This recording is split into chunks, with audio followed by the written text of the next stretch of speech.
যে সংসারের কাজগুলো কারো উপরে ডিপেন্ডেন্ট না থেকে নিজের হাতে গুছিয়ে করার যে আনন্দটা, সেটা কিন্তু যারা একা একা সংসার করে তারাই বুঝতে পারে।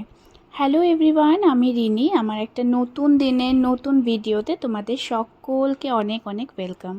অনেকেই যারা একলা যুগলে স্বামী স্ত্রী সংসার করে, তাদের ধারণা কিন্তু একলা সংসারের আনন্দটাই আলাদা। আমি অবশ্য সেই স্বাদটা কখনো উপভোগ করিনি, আর জানো তো, আমি সেই স্বাদ কখনো উপভোগ করতেও চাই না। যতদিন আমার মাথার উপরে আমার শাশুড়ি মা এবং শ্বশুরমশাই আছে, আমি কিন্তু খুব শান্তিমতো এই সংসারটা করে চলেছি। আবার আরেকদিকে আমি সেই সব মেয়েদেরকেও কোনোদিনও ভুল বলতে পারি না যারা একা একা সংসার করে অভ্যস্ত আর এই একা সংসারেই থাকতে পছন্দ করে। তারাও নিশ্চয়ই নিজেদের কোনো পার্সোনাল অভিজ্ঞতার উপরেই একা আজকে সংসার করতে এসছে।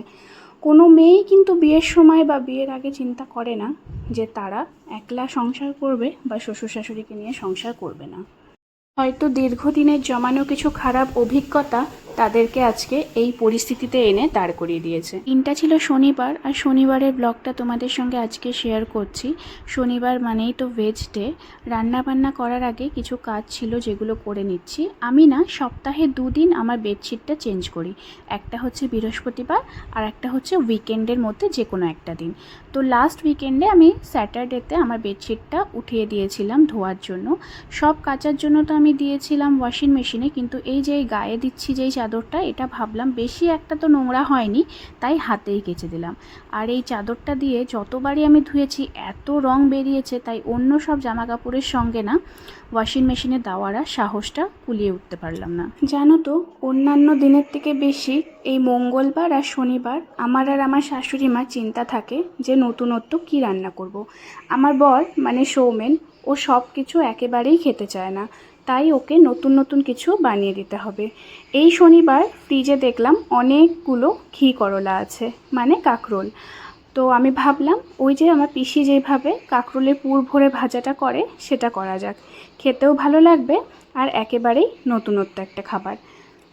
অনেকেই আমাকে বলেছো যে এই পুর ভরা কাঁকরোলের একটা রেসিপি শেয়ার করতে। আমি যেইভাবে করেছি সেইভাবে তোমাদের সঙ্গে শেয়ার করে দিচ্ছি। কাঁকরোলগুলোকে ভালো করে ধুয়ে মাঝখান থেকে কেটে নিয়েছিলাম, তারপরে জলে নুন দিয়ে 10 মিনিটের জন্য সেদ্ধ করে নিয়েছি। সেদ্ধ হয়ে যাওয়ার পরে নামিয়ে নিয়ে মাঝখানের যে অংশটা সেটা কিন্তু বের করে নিতে হবে। তারপর সেই মাঝখানের অংশটা ব্লেন্ডারে দিয়ে ভালো করে ব্লেন্ড করে নিয়েছিলাম। এইবারে সেটাকে কড়াইয়ে দিয়ে বেসিক কিছু মশলা দিয়েছিলাম, যেরকম হলুদ গুঁড়ো, নুন, তারপরে জিরে গুঁড়ো, ধনে গুঁড়ো, এইসব দিয়ে ভালো করে ভেজে নিয়েছিলাম। তার মধ্যে কিন্তু আমি 2টো আলু সেদ্ধ করেও ভেঙে দিয়ে দিয়েছিলাম। মশলাটাকে অনেকক্ষণ ভালো করে কষাতে হবে, যতক্ষণ না সেটা কড়াই ছেড়ে দিচ্ছে। তারপরে নামিয়ে নিয়ে ঠান্ডা হয়ে যাওয়ার পরে আমি কিছু কিশমিশও কেটে রেখেছিলাম, সেটা মিলিয়ে নিলেই কিন্তু পুর ভরে মশলাটা একেবারেই রেডি। তারপরে আর কি, যেভাবে আমরা অন্যান্য জিনিস ভাজি, বেসনের একটা গোলা করে নিতে হবে, তার মধ্যে দিয়ে কিন্তু ভেজে নিলেই ব্যাস রেডি। তোমরাও একদিন ট্রাই করে দেখো, খুব ভালো লাগবে। এই বাড়িতে যখনই নতুন কিছু চেষ্টা করতাম করার, তখনই কিন্তু একটু ভয়ে ভয়েই থাকতাম সবার পছন্দ হবে তো। কিন্তু আজ অবধি যে কটা রান্না করেছি বা যাই করেছি না কেন, সবাই কিন্তু হাসি মুখেই সেটাকে গ্রহণ করে নিয়েছে। আমার এই 2.5 বছরের সংসার জীবনে সবাই আমাকে এইটুকু জায়গা ছেড়ে দিয়েছে যাতে আমি আমার নিজের সব সিদ্ধান্ত স্বাধীনভাবে নিতে পারি। যেমন কোন দিন কি রান্না হবে, কোন বিছানায় কোন বেডশিটটা পাতলে বেশি ভালো লাগবে, বা কোন ঘরটা কিভাবে সাজাবো, এই সব সিদ্ধান্তগুলো কিন্তু আমি আমার সংসারে নিজেই নিই।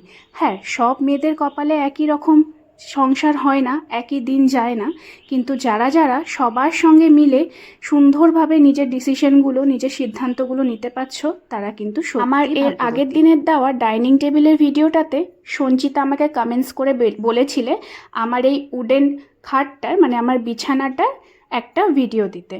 অবশ্যই একটা ভিডিওর মাধ্যমে তোমাদের সঙ্গে শেয়ার করে দেব যে এই আমার বিছানাটা আমি কোথার থেকে বানিয়েছি, কীরকম ডিজাইন, কতটা বড়, সবটাই কিন্তু ডিটেলসে একটা ভিডিওতে শেয়ার করে দেব।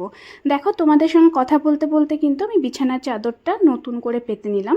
আর নতুন বিছানার চাদর মানেই কিন্তু ঘরের লুকসটাও একদম চেঞ্জ হয়ে যায়। তো আজকের মতো ভিডিওটা এইটুকুই রাখছি।